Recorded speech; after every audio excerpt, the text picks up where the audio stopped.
I love you. Nothing productive will be said in tonight's video. Welcome back to Green and Faceless on the Couch. I am the Green Traveler from Gorsh. I am the Faceless Leon of this bunker that we're in.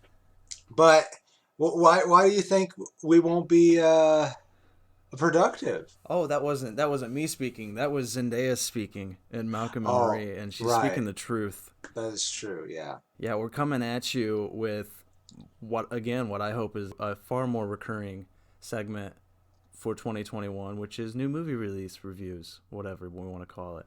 Yeah, what we had been calling it, should I say or should I go? But and it does work because we try what we were trying to do is pick one streaming movie and then one that's in theaters. And even though we're avoiding going to the theaters because you probably shouldn't be going to the theaters right now. I mean, we're getting closer.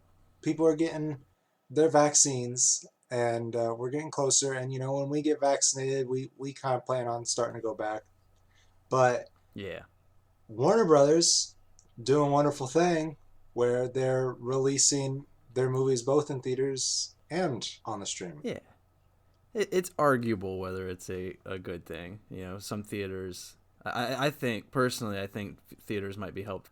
Sure. I hope that they don't collapse, but there is a good argument that it will destroy theater business. Yes, but I mean, I don't know. I'm of the opinion personally that if you want people to see these pieces of art that you've been making, you shouldn't make the only option for them to go and put themselves in danger. So I appreciate it. Yeah, I agree wholeheartedly. The problem the problem comes into play after people are vaccinated because they're doing this for all of 2021. True. Yeah, let's say everybody's vaccinated by July.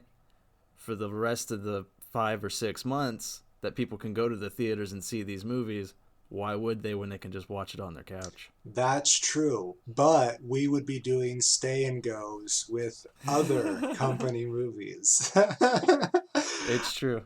But we're not talking about the theater world. Yeah, we're talking these two wonderful films. Wonderful's arguable. They have wonderful natures about them.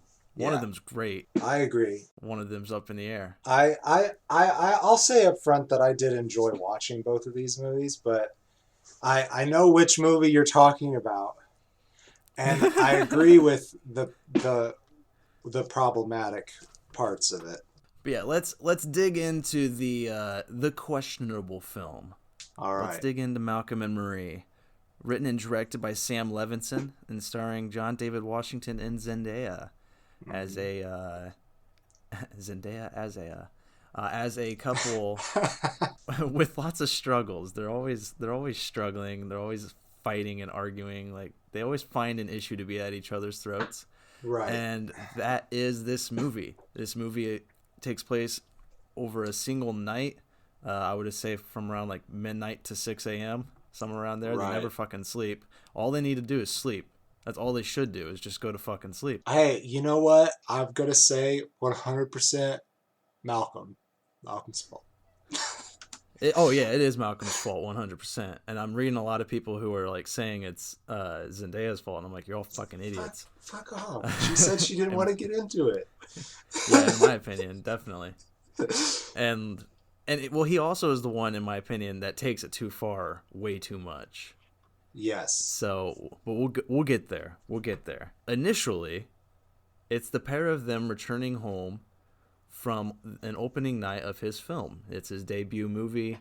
I think it's his debut. Maybe it's not debut, but yeah, he's had a couple of films before this, but this is like the first one that's gotten like a lot of attention. It's got the buzz. Yeah. Yeah, and he doesn't, he just premiered it. He's really excited about the critic reviews that are pouring in, because the audience seem to really love it. So he thinks the critics will too. So he's anxious to see them once they come in. And Zendaya doesn't seem or Marie, I should say. Marie doesn't seem very happy. She seems a little quiet, disappointed, and Malcolm has to push that. Yeah, it's his personality. He's got to push it. He's got to know. So he's got to drag it out. I mean, as Zendaya says, nothing productive is going to be said tonight if we go into this argument, if we start talking about this. But Malcolm, being Malcolm, has to go for it. And you find out that he didn't thank Marie in his congratulations speech, and she feels, very rightfully so, that she is deserving of appreciation, mainly because Malcolm's entire movie has some very strong similarities to her life. Right. In particular, her past with drugs. And there's another scene in the movie once the argument really gets going where he's like, it's based off of all sorts of different things. And at first he can't come up with anything. Eating his mac and cheese. And she's like, you're just sitting there mac and cheese. This is how narcissistic you are.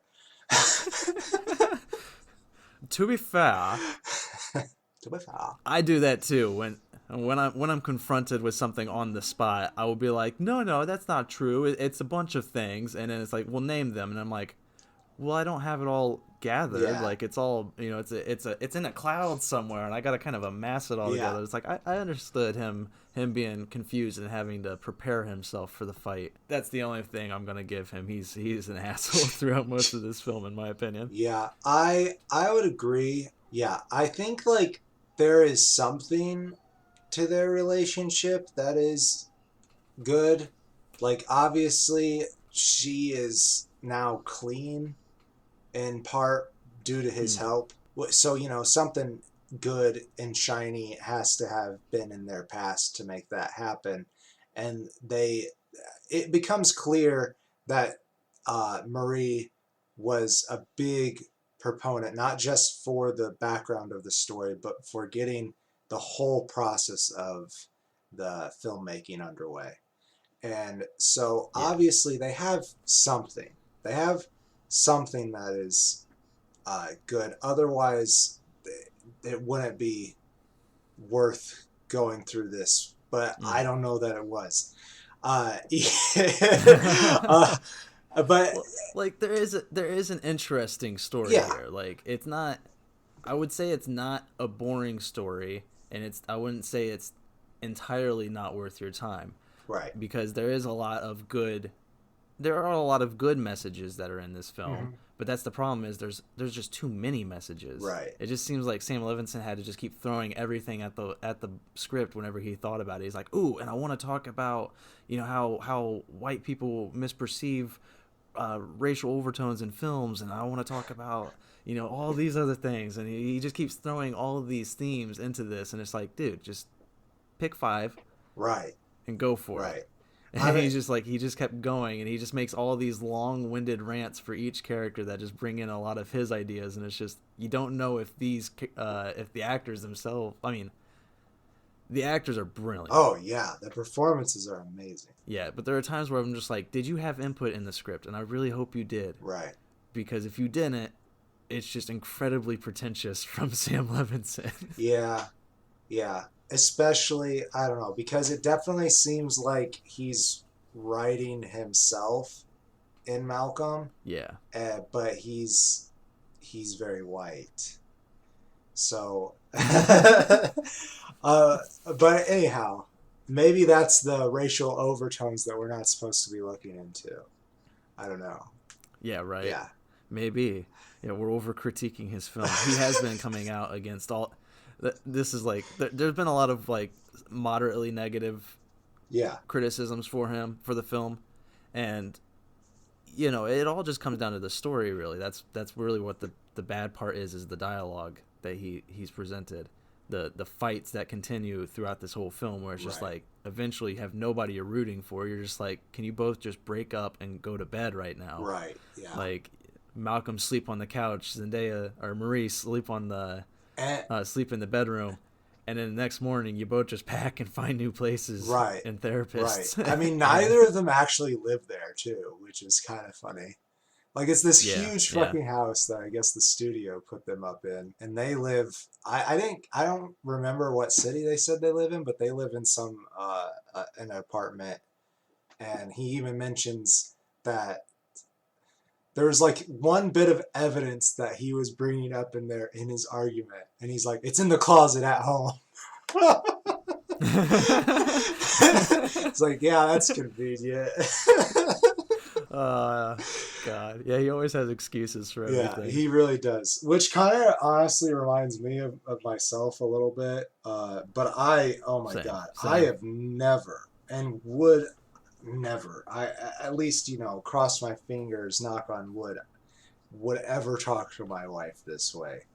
Oh my God. Right. It is crazy, the things that they say to each other. Yeah, this is most certainly an unhealthy relationship. Yeah. Because, there is a beauty in their relationship. Right. Like you said, he's helped her come clean, she has helped him stay productive, and like they both kind of ground each other, and they're very anxious people, and it's very hard for people with anxiety to open up to other people Right. sometimes.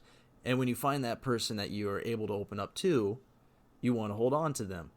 And that's kind of their relationship in a nutshell, is they've both, opened themselves up to each other, and now they don't want to let go.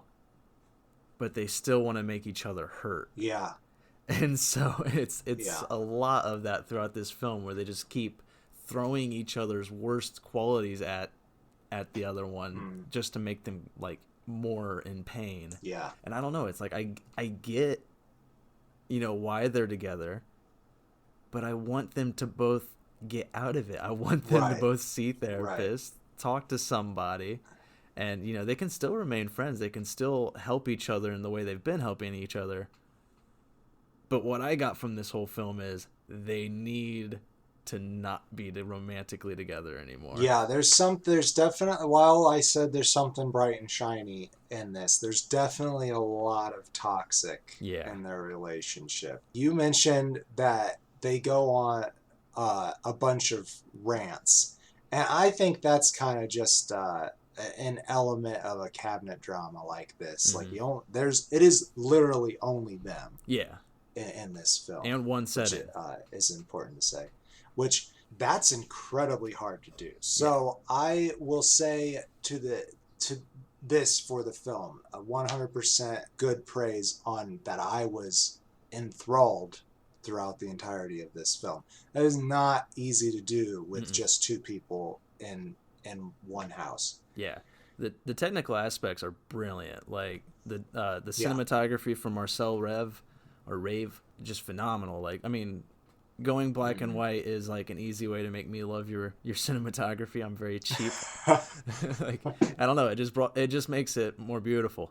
And but that aside, there's like so many beautiful shots, like outdoors. Even there's a scene, there's a few scenes even where they're both kind of like walking outside, like just going mad in their own personal self bubble, just like letting their angers out while alone walking through the night. And there's this one shot in particular of just a tree that's backlit, and you just watch their silhouettes walk in front of the tree, and it's just like it's a very beautiful shot, and I really love it. Right. And the whole film is beautiful. The one shot that I think my favorite shot of the whole movie is he's out looking for Zendaya, and it's a shot from their bedroom, and they got these 3 windows. The bed is centered under the windows, and then he's walking down the hill on the other side of the windows in front of, I think, maybe the same tree you're talking about. I'm not sure. I don't know. I'm sure there's more than one tree. Yeah. But anyways, so it looks like 3 different shots because Malcolm is slowly walking down the hill, and he gets cut off by the frames of these windows, and that's my favorite shot of the movie. It's super cool. It really is. Like like Marcel Rev, I don't know what else he has photographed, but great job here. Like, I'm really excited to see more or look into his filmography more. I don't know. I feel like I've complained enough about the story, which is like my only negative aspect. Like, again, it's not a healthy relationship. It's healthy to argue with your significant other. Yes. It's not healthy to constantly fight and drag them down like they do. Right. So this is just one night of their relationship. Yeah. I mean, I do think Marie does mention that he does do stuff like this, but this could just be a particularly rough night. Yeah, We don't know because our lens is very narrow. it's true. But it does seem like there is some problems that are definitely all coming to light at once in this film. Yeah. It's a lot. He definitely takes her for granted. I'm Oh, 100% on Marie's side. Like, I'm sorry I I'm sorry to the people too. out there who watched this and were on Malcolm's side. I found him to be a complete asshole. Not John David Washington. Yeah. I think we'll talk the actors next. But I found Malcolm himself to be an asshole and completely in the wrong throughout most of this film whenever he complained. Right. Let's move on from the story, which again is the only thing that I really didn't click with. And let's talk everything else that worked really well. Specifically the acting. Because Zendaya and John David Washington both deserve Oscars, or at least nominations for this film, I think. Yeah. Because they killed it. It's really brilliant. Like, I would honestly, they haven't released their short list yet for the Best Actress category, but I would say Zendaya could easily win it right now.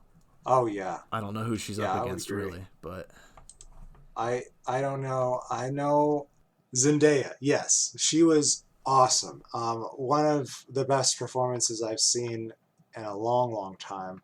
But also, just man, like she's fairly new to the scene, really, for our eyes. I feel like so. I'm just very excited to see where she goes next. Oh yeah. She's she's young. She's got her whole life to surprise us with shit. And so I'm excited. So I have not seen Euphoria yet, which is Euphoria? her TV show. Yeah, Euphoria. What did I say? Zephoria. Oh. Well, anyways, I haven't seen that. I think I am going to go check it out now. That is the show that she's doing with Sam Levinson. That's what they were working on. We haven't even actually talked about the most unique thing about Malcolm and Marie, which is it's the first film produced during COVID. So the whole thing from conception to post-production was completed last year. They were working on Euphoria. The project got shut down, and so Sam Levinson started writing Malcolm and Marie and started he had already had Zendaya in mind for the role. And I believe he wrote Malcolm for John David Washington, but he didn't know if he was going to get John David Washington. Sure. But yeah, it all developed, and they shot it and scored it and everything during COVID and released it, this year in February on Netflix, which that in and of itself is impressive. Like, as you said, it's a chamber drama. It's got one location, 2 actors. I wonder if we can expect more of them because of this. Yeah, I mean, maybe for this coming year and a half. I mean, it's an easy project it is hard to accomplish, but it's an easy project from a budget standpoint to accomplish. Yeah. Because again, you don't have to pay many actors, you don't have to worry about too many sets. Less crew even. Yeah, that was that's another thing is, like, again, with COVID restrictions, you have to be really careful how you shoot a thing. So right. I'm assuming that it was probably just Sam Levinson, the cinematographer, and a couple of audio guys there. Yeah, that's probably all they needed. Yeah, and it was on the actors to remember continuity and make sure they set props down precisely. And I honestly wasn't paying attention too much to continuity for props, so I can't speak. Oh yeah, I wasn't either. I didn't notice anything. There was definitely nothing glaring. Yeah, the dialogue draws you well into the story that you're just riveted through it, even if you don't appreciate what's going on. Yeah, it's definitely grading their arguments. There's also some really good scenes. In particular, I think, I don't know if you said it while we were recording, but off camera, you at least said that you thought the rant about the review was rather pretentious. Yeah. Though I thought it was hilarious. I loved it. Yeah. I'm not going to disagree with you because it is pretentious. Yeah. The thing about that rant is he got a negative review from an LA Times critic like years ago for some other project he did. And then this entire rant is about an LA Times reporter who misreads Malcolm's film, misinterprets the themes and everything. Yeah. And so he's super pissed that this white woman came in and made his film far more political than he ever intended it to be. He's like super pissed about it. Why can't a black man make a film without it being political? And there is a message in it. It is there is truth in that. But that rant, oh man, I was, especially right before it happened. So right before it happened, there's this bit where the LA Times review dropped. Yeah. But then they wanted him to pay for it to read it, and he couldn't find his wallet anywhere. And he starts yelling, and like this is like midway through their argument. They're taking a break from the argument. Yeah. And then and he starts yelling, "Where the hell is my wallet?"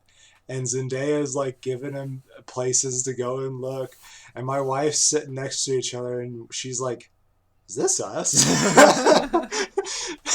Because that is what I do every day. I do not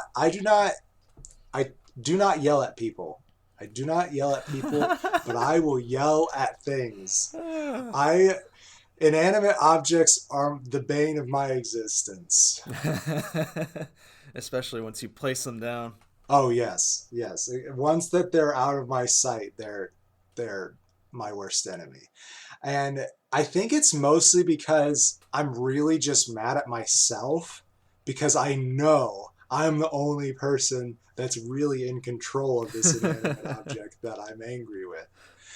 But anyhow, that was funny.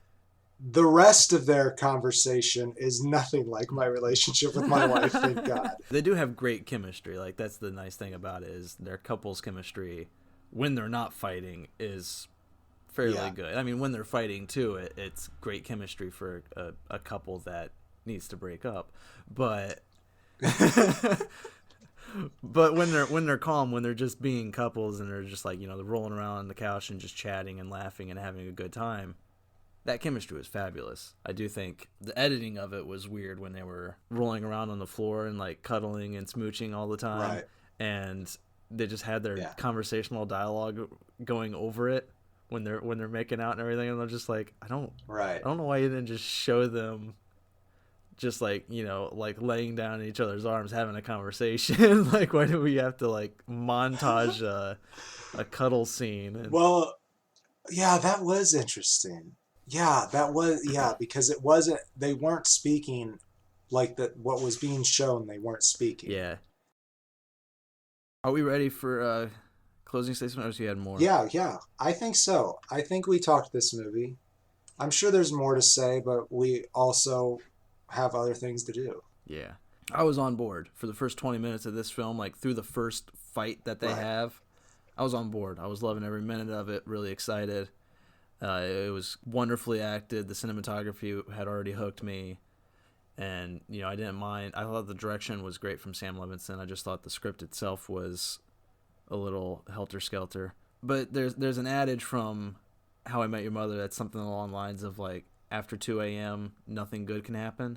Yeah. And that's so true for this film. They should have come home.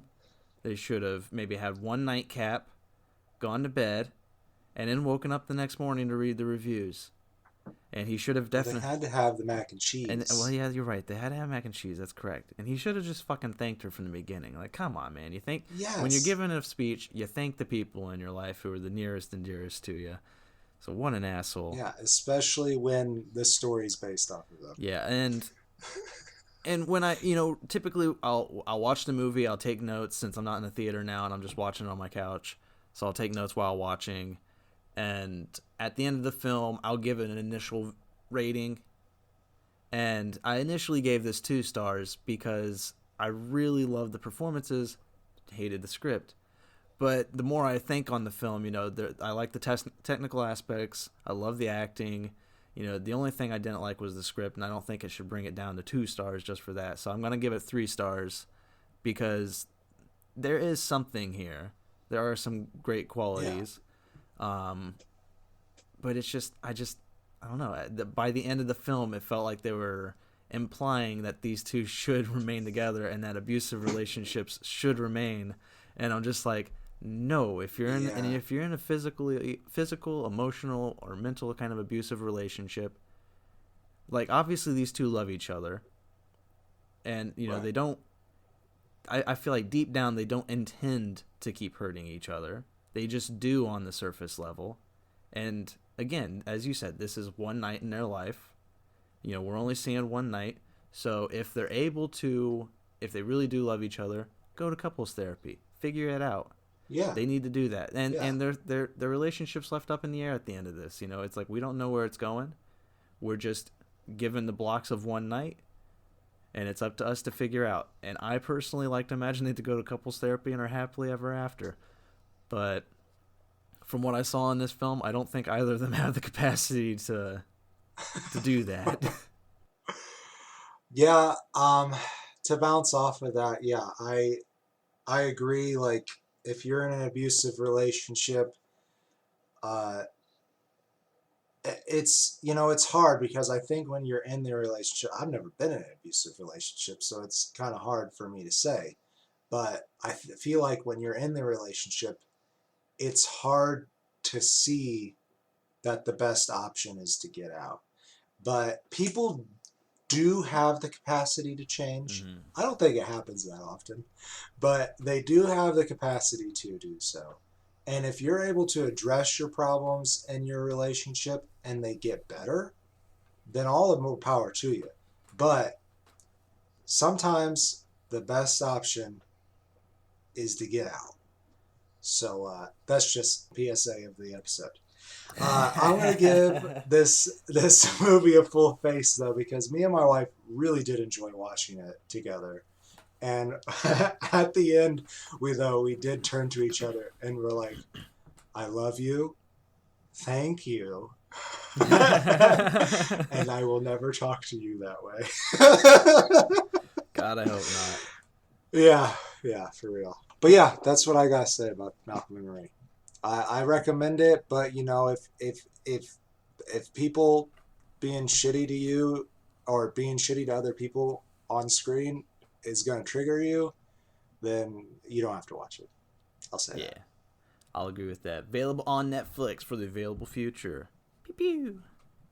Not sponsored. What's not available for the available future is Judas and the Black Messiah on HBO Max. It's only available until March 14th or whatever. Right. But it is in theaters also.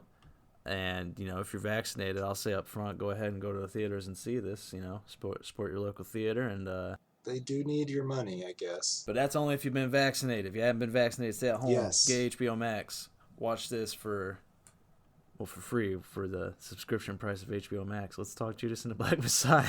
Let's talk Judas and the Black Messiah. So, my God, the title alone, dude. Right. It's fucking good. Like, so they really play off of that throughout the film. So we focus on Fred Hampton and Bill O'Neill.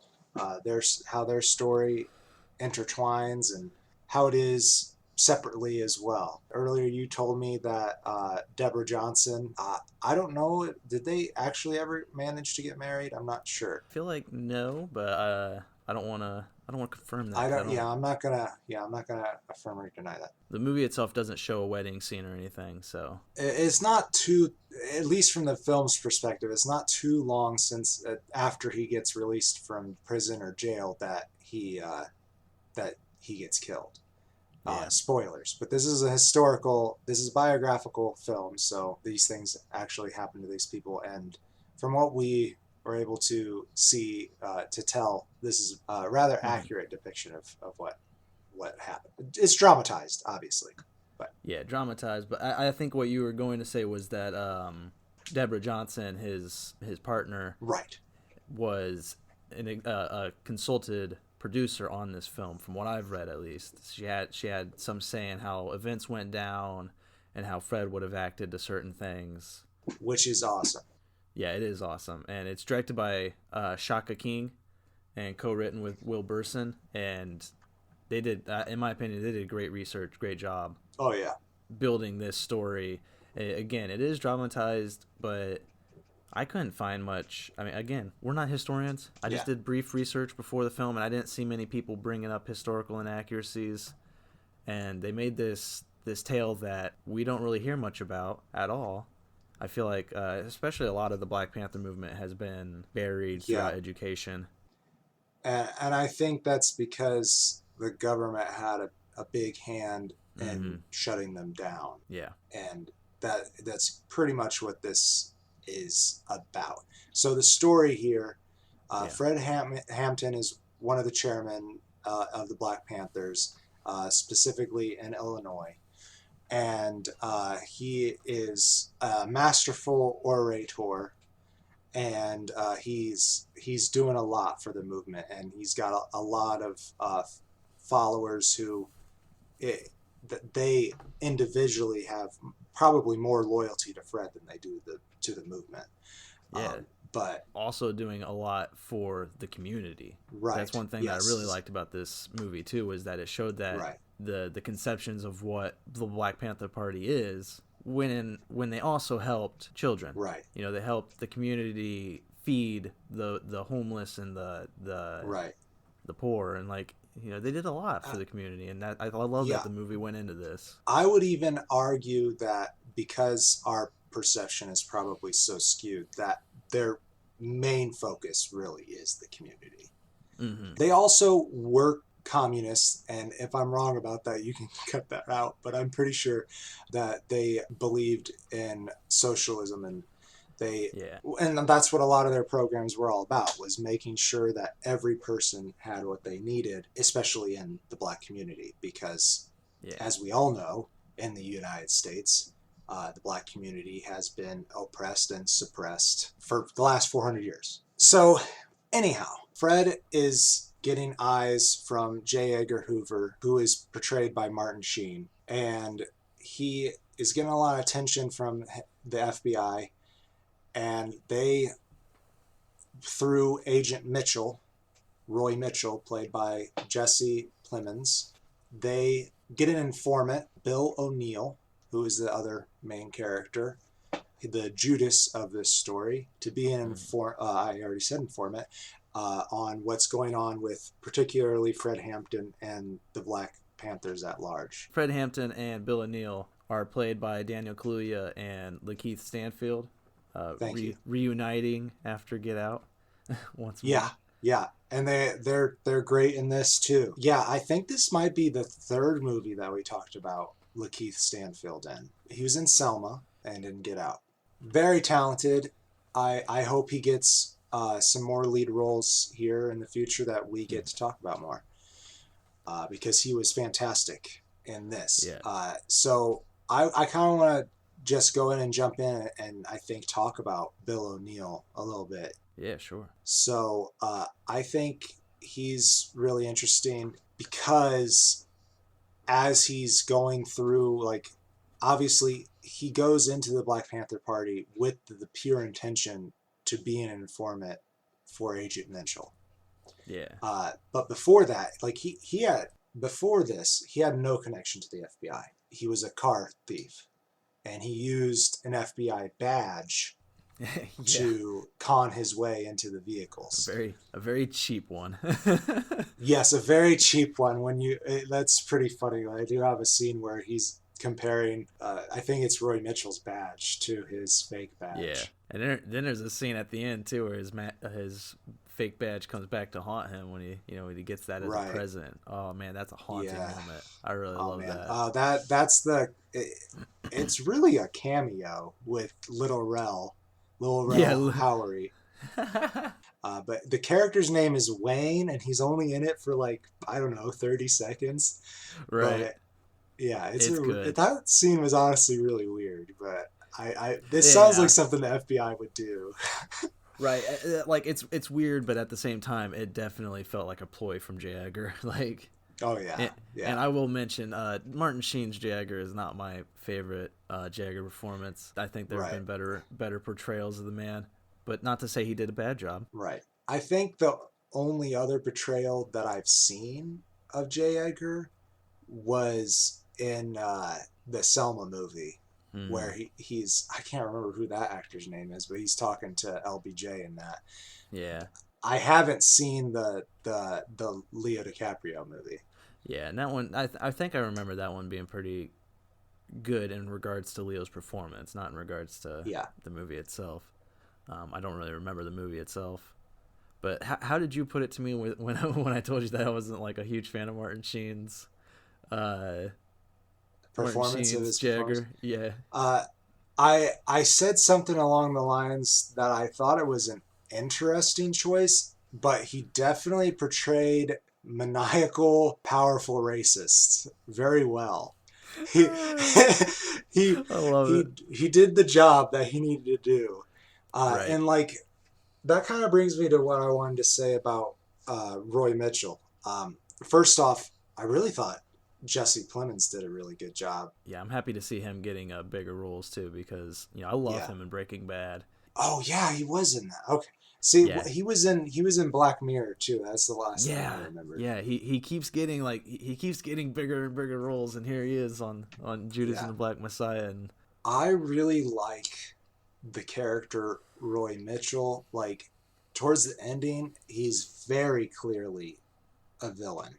But mm-hmm. at the beginning, at the least the way that Plemons betrayed him, I think he truly believed that because the Black Panthers were militant and he thought that they were a hate organization. I think he truly Yeah, believed that. He even compares them to the Klan. He says it's the same thing. If they're yeah, preaching hate, it's the same thing. And that's how he kind of gets Bill O'Neill wrapped up in it, too. exactly. Yeah, he does such a good job that he like. I mean, I agree with you. I think he truly believed that, I think and he did. he does such a good job at casting that belief onto Bill O'Neill.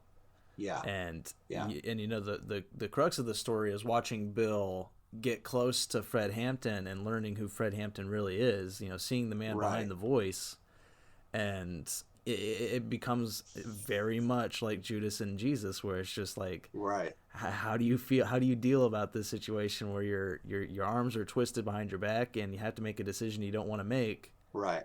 Do you make it? His silver coins was an envelope full of money in a car. Keys to a gas station that he now owns. Oh, that's right. I forgot Yeah. about that. And if he Jeez. takes the gas station, then he just further becomes an informant for the FBI. Well, I'll give him this much. He got a lot more money than Judas. Yeah, that's true. I don't know if you account for inflation from Judas's silver for nowadays. That's true. That's true. I don't know how much that bag of silver would have bought him. But anyhow, later on, Roy Mitchell is in J. Edgar Hoover's office, and this is the point in the movie where I was like, "Oh, fuck!" Like audibly, I said that. Right. And from that point on, it's very clear to me, anyways, that Mitchell's motivation changes, and he's like, "Okay, yeah, we got to take down this organization so that my way of life, my pure white way of life, isn't tainted." Oh, it's gross because, up until that point, I was kind of rooting for Mitchell not to take down the Black Panthers, but because he believed that he was doing the right thing. Yeah. And then at that point, I don't think he's under the illusion that he's doing the right thing. He knows he's doing it because the government's racist. Yeah. And he's realized that he does not want things to change. Yeah, his motivation goes from being business to personal, and that's when he definitely steps into the shoes of a villain. Yeah, he does a great job as being the villain too. Like I don't know, history is very foggy around J. Edgar's involvements in certain things. Sure, because he's the one who controlled the records. Yeah, exactly. So it's not known how involved he was with the fall of Fred Hampton and the Illinois chapter of the Black Panther Party. But this movie definitely amps up his involvement. Yeah, that brings into question too if how much of Mitchell's own initiative went into bringing Bill O'Neill into the fold. Mm-hmm. Like, there's some Yeah. shady dealings in this Yeah, you movie don't know for you don't know how sure. much is on book and how much is off, and it's so Yeah, crazy. I mean, that just shows the power of the FBI, really. yeah. Especially in this period. I hope that I suppose they probably still have the same amount of Oh, they power, do. but I hope they don't do as much to supplant things going on in the US social movements Yeah. as they did in the past. Yeah, I'm sure they attack just as much as, as they used to. They attack the personas behind those movements. Right. But like, I mean, one glaring similarity that I think we should throw a trigger warning out for modern day events, it's the assassination on Fred Hampton himself and the Right. murders of Breonna Taylor. Yeah. Because it's very similar, because they just burst into a house and start shooting. And, the cops, I think one of them's been fired from Breonna Taylor's murder. Because that's enough. Yeah, Jeez. and like, that's really where it comes down to, is it's just like with Fred Hampton's, I don't know if any of them got any kind of punishment, because Probably not. none of them were on duty. It seemed they were all in street clothes. And again, Deborah Johnson, was that? Deborah Johnson. Yeah, Yeah. she was a survivor of, spoilers for the movie, she was a survivor for from the assassination attempt. Not even attempt, sorry, she was a survivor of the assassination. Yeah. And she didn't want that scene Hollywoodized. She didn't want it to be big budget, the cops storm the compound, or not even the compound, the Right. cops storm the apartment even and start shooting. She didn't An want it to be apartment that a big. lot of people were staying at too. Yeah, but she didn't want it to be big, because that's not how it was. Just one Right. moment you were sleeping, the next you woke up and they were there and they were shooting. Like, you had no time to know what was going on, and that's how this film portrays it. Is it's very quiet. They come in. I think they knock once, and then they start shooting. Yeah. One person said, "I'm coming," Yeah. and they shot because they thought he was in front of the door. Mm-hmm. That's Which he how was. twisted, fucked up the whole system really is. Yeah, Uh, and it's a great parallel to events we saw last year, where it's like you right. realize they still have this power, that they're getting away with things like this. And Right. it furthers the message that things need to change. And Definitely. yeah, it rings so powerful. It's such a good movie. Oh yeah, this really is. I do want to say with Bill O'Neill, this is major spoilers for the movie, but once again, it's based off of real life, and there was a documentary in '89 about this particular event. I believe it was '89. They do a cool thing where they frame the movie with shots from this documentary. I believe Mm-hmm. the first shot is Lakeith Stanfield, and the last shot is actually Bill O'Neill. Yeah, you're correct. And they do the same with Um, Fred Hampton, where they open up with a speech yeah, from Daniel Kaluuya portraying Fred Hampton, and they close with actual speech from Fred Hampton. And I mean, right. again, we'll have to talk Daniel Kaluuya for like 10 minutes alone soon. Yeah, he did amazing. So Bill though was approached. Like I said, major spoilers. He's approached by. This is the cameo where Little Rel comes in. He was given and told to slip something into Fred's drink. And he's like, "I'm not going to poison him." He's like, "It's just going to make him tired, man. That's all. Don't you want him to go easy?" Yeah. And from that point on, Bill knows they're going to kill him. Mm-hmm. Like that's the real turning point, because up to that point, you could still say that Bill was in a position where, okay, yes, I am ratting out this organization, and I'm not sure that they're really a force of evil, but I am working for my government. But Mm-hmm. at this point, it's very clear to him they really just don't like this guy, and they're just going to take him out. Yeah. And he knows it's wrong, and he doesn't want to do it, but he doesn't really see a way out, Yeah. because they'll either take him to jail for the crimes that he was caught for and then caught up and put into this situation, or they'll find a way to leak it to the Panthers that he's a rat. Yeah, and then just let the Panthers deal with him how they saw fit. Yeah. And having spent time with them, he knew how they would deal with him, which basically meant he would not survive. So he rocking a hard place, and it brings up that important story from the Bible. It's just if you're Judas, what decision do you make? And you definitely see the effects of that decision through Lakeith's performance. Like, oh yes, it's a very emotional scene when he makes the decision, and God, it's so good. Like, and so wrecking. When they go to that shot of the real Bill O'Neill in the documentary, and they're like, "What would you tell your son about what you did?" And he says, "I think I'll let your documentary say what it is that I did what I did." Yeah.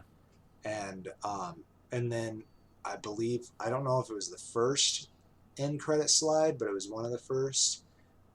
The night that aired, Bill O'Neill committed suicide. Yeah. So, I mean, just from start to finish, the allegory is so real. But I think it's time to talk Daniel Kaluuya. Yeah, let's do it. So when Get Out came out, I thought he was a brilliant actor. I really liked his performance in Get Out. He got an Oscar nomination, I believe, and I was like, that makes sense. He did a good job. I personally thought other people deserved to win over him that year, but I really liked his performance, and I was like, this guy's gonna be a good actor. Yeah. Then I watched this. I mean, I've seen him in many other films already. Sure. He's been in so much. He's already part of the Marvel Cinematic Universe along with everybody else in the A-list cast. He cemented himself as A-lister with this movie, in my opinion, because it made me realize that his acting in Get Out was with his eyes. That character in Get Out is portrayed heavily through his eyes, and it's with his voice. He portrayed, because Fred Hampton is a voice. That's what he was. He was a great orator. And he did so much work and research into nailing this voice that he just nailed the character too. Just like him. It's fucking crazy. Not just in his speeches even. He sounded just like him outside of his speeches, like just a normal everyday. Like, if you're from what people would say he sounded like, just like in his everyday, because you have different intonations when you're speaking and when you're just talking with your friends. And he got that voice right too. He got the calm everyday voice down too. And it's just like, it's fucking brilliant work. Yeah. And definitely, like, I'm arguing that right now. I feel like he deserves the Oscar. He's a shoo-in.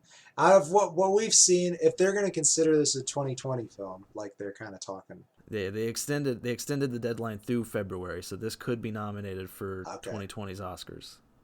Well, from what I've seen, I think he's got it, personally.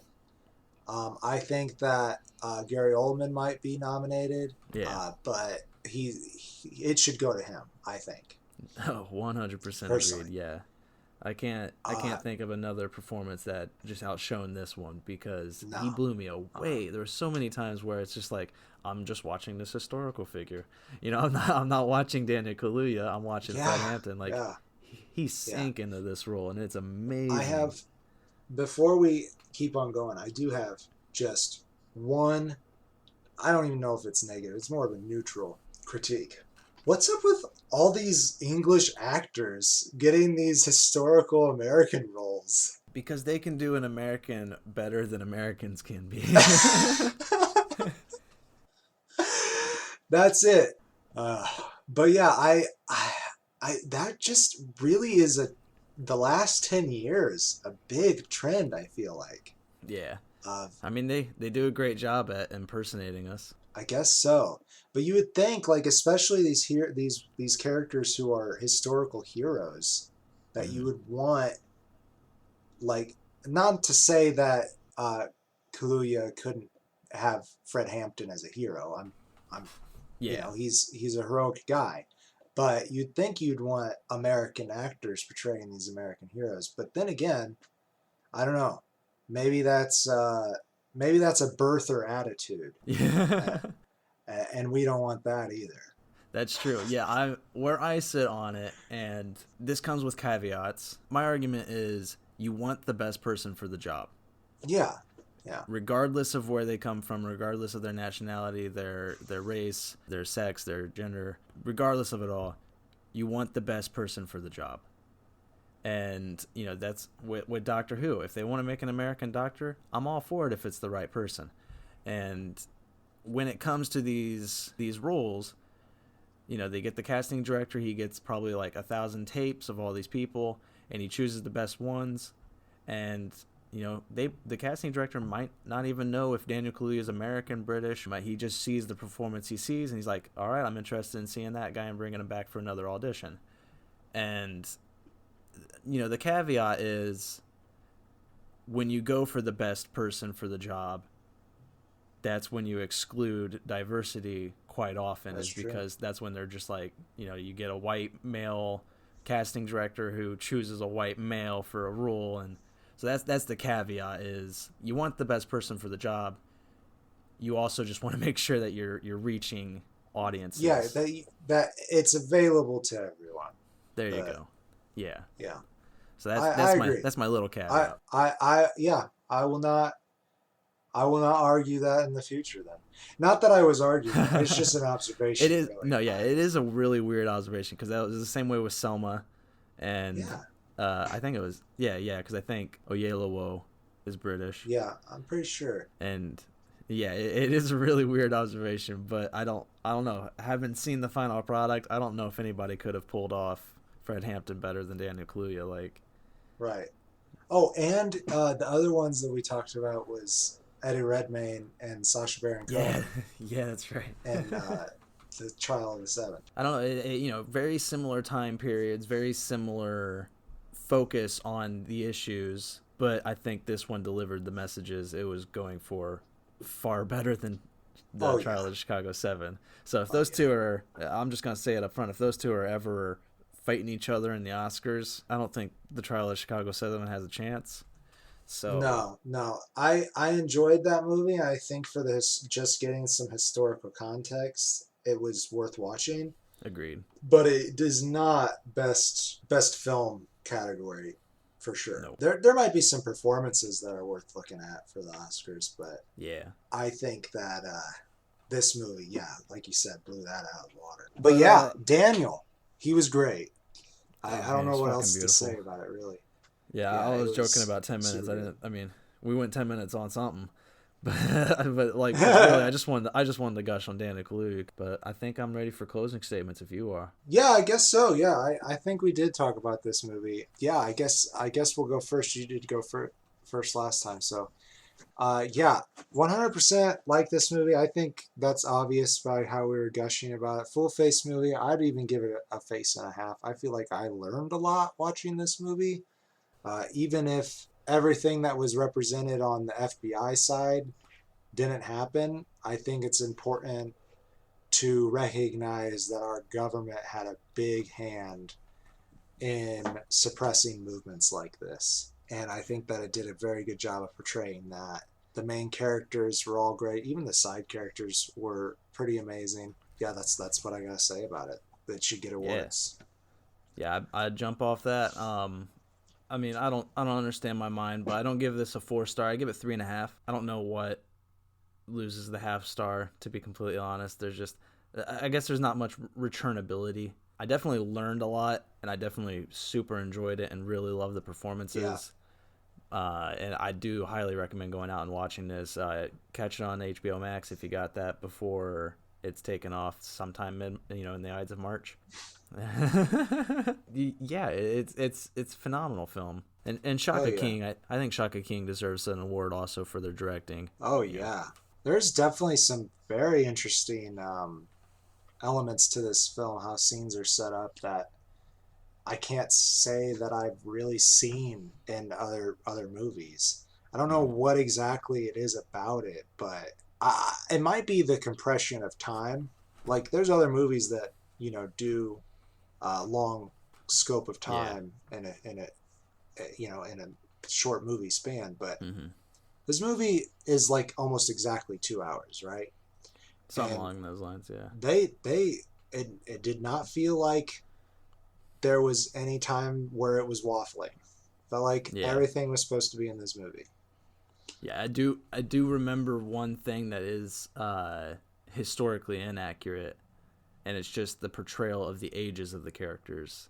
Lakeith Stanfield, Bill O'Neill, he's only 18, I believe, during What? these events. Yeah, and Fred Holy Hampton, I shit. believe, I believe Fred Hampton was only 21 when he died. Like Wow. he died at really young, and both those actors are in their 30s, both very young, Bill's very impressionable, which is very very well shown, as you said, by the Yeah. government's manipulation of him, Yeah. specifically Roy Uh, Mitchell's yeah, he manipulation. even says that he looks up to Roy, or looked up to Roy as a role model at Yeah, one point when they were doing the documentary. I think that might have been in the middle of the film, actually. felt like an FBI agent. He felt like he had power. He was Yeah. given Yeah. that ability to like walk into a restaurant and sit at the table with high powerful people. Yeah. Well, good movie. Go watch Mm-hmm. it. Like the Green Traveler said, if you're vaccinated, hit the theaters. Yeah. If not, I think this one alone is worth getting HBO Max for personally. Mm-hmm. Agreed. And there's a lot of great stuff on there. Far more worth it than Wonder Woman 84. Yeah, which which is is what why we we got it. which is the reason we all got it. I'm sorry. I love Gal Gadot, but yeah, Yeah, yeah, this is worth the monthly subscription fee. There's a lot worth it on HBO Max. Like, I mean, hell, definitely. Malcolm X was on. Wasn't Malcolm X on HBO Max? Is that where I I think watched it it? was. I think Yeah. that was where we watched it. Yeah, so I check watched that it one out as somewhere well. before, a few months before we watched that one. Yeah. And that one's, I feel like I can watch over and over again. I don't know what it is about that Yeah. movie. Yeah, I That's a agree. good movie. Honestly, I'm editing that one right now, and I just got to the point where we declared our threesome, and how we were like, well, I guess I'll let you declare Malcolm X, and I'll choose 12 Years a Slave, and I was sitting there thinking like, I should have just chose Malcolm. Well, now they know. This comes out the week after, so now they know that you rescind that. Yep. Now it's. I do, again, going back to that film. I do say that you should watch 12 Years a Slave, but yeah, Oh Malcolm X. yeah. The more I think on that film, again, that was my first time watching it, and the more I stew on it, the more I'm just like, yeah, I would rewatch it and I would love it, and Yeah. I would return You to it over and over. you said that you weren't so sure that this one had much returnability, but I definitely would watch it again. Yeah. I think there's some elements that like are dropped throughout that will help. On a second watch, you'll be able to pick up and be like, "Oh yes, that's the motivation for why that character made that Mm-hmm. decision." Yeah, go watch this movie. I guess is the Yeah. end of it.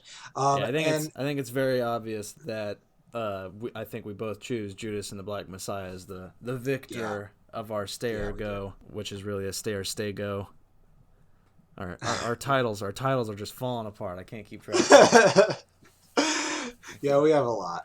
But I think, at least for me, that's a fun part of it. I don't know how our audience feels about it. I like it. And, I enjoy organization. like you said, Judas and the Black Messiah, the Fred Hampton and Bill O'Neill story definitely wins over Malcolm and Marie. But I did enjoy watching Malcolm and Marie. I'm not going to That's fair. discount that. I enjoyed balling up into my couch and like turning away from the movie and being like, "Just break up, just stop it, stop screaming at each other." I don't want to hear it anymore. Well, is that it? Is that our show? Yeah, I've been the Green Traveler from Gorsh. And I am the Faceless Leon. I am starting a new diet.